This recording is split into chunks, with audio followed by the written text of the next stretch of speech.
After creating the corridor surface, now you need to calculate the cut and fill volume of your newly created profile. To calculate the cut and fill volume, you first need to draw the sample lines.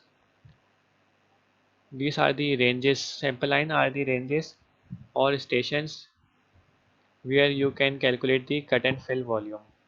So for creating the sample lines, go to home and select sample lines. Press enter and select the alignment. Click OK.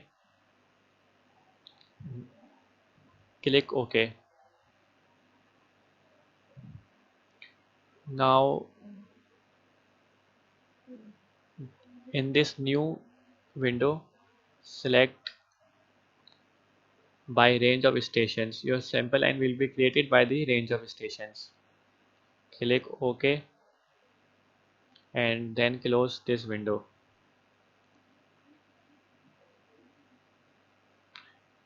You can see here our sample lines has been created.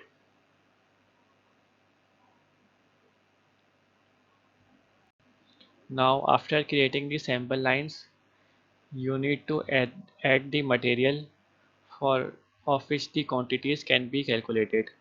So go to select any sample lines, right click and select sample line group properties.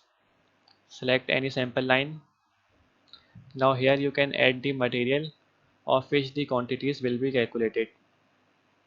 First you need to add the surface quantities.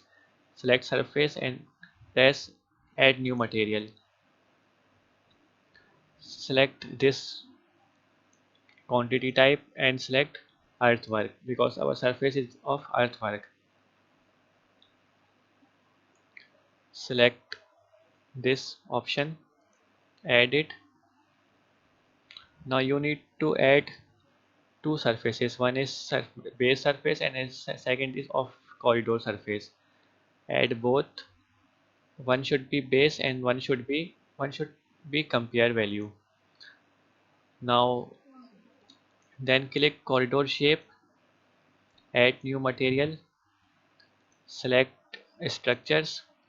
Now you can see there are different structure values: pavement, base, sub base, curb, sidewalk. So you can add as per your requirement. I am selecting two parameters, pave, add it, and the base. So I've added the pave and base material. Click apply and then click OK.